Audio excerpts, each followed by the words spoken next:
matin-là, deux moines sortirent de leur abbaye, pas très loin d'ici. Il y avait le moine vert, très bien, qui s'appelait frère Bénézé. Et savez-vous qu'il connaissait très bien quoi? Les herbes de la garrigue. La zerbos. Et il était sorti avec un autre moine qui s'appelait...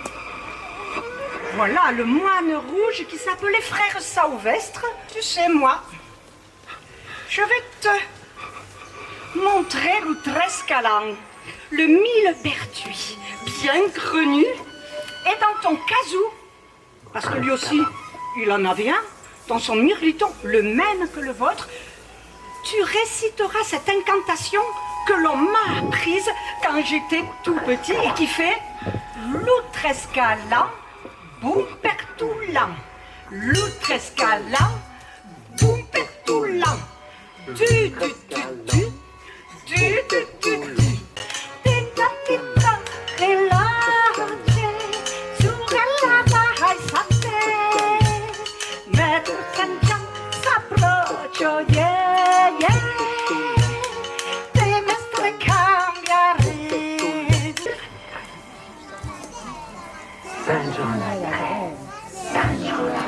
Oui, mais ici, dans notre langue maïralo, la langue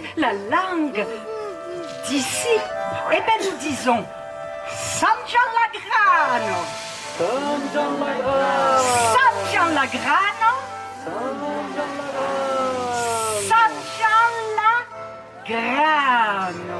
Oh, c'est San Gianlo, toute la stia, c'est San Gianlo, toute la stia,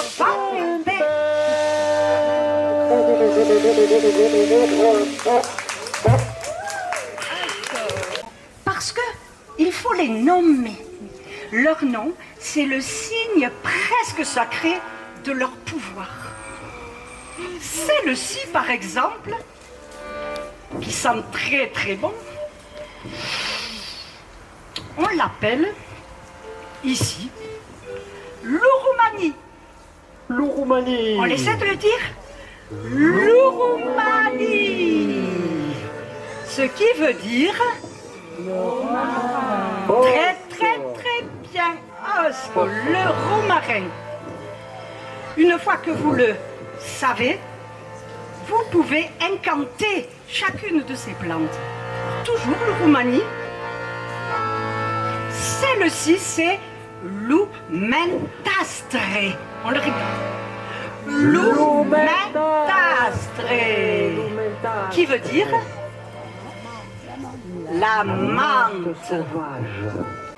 Sans parler, oui c'est vrai, sans parler des herbes légendaires. Oui, les herbes que nul n'a jamais vues. Moi-même, je n'ai jamais rencontré quelqu'un qui les ait vues. Mon frère Sauvestre était quand même très étonné. Luigi Boussat demanda comment ça, des herbes que nul n'a jamais vues, des herbes qui ont des secrets. Tu en as une, tu en connais toi? Vous en connaissez des herbes qui ont des secrets? Non. Oui, on en connaît. Si bien qu'il chemina, sans s'arrêter, comme un sanglier poursuivi par les chiens, entre bruyères, cades, lentisques, chênes verts, tout ce qui fait notre belle garrigue, au plus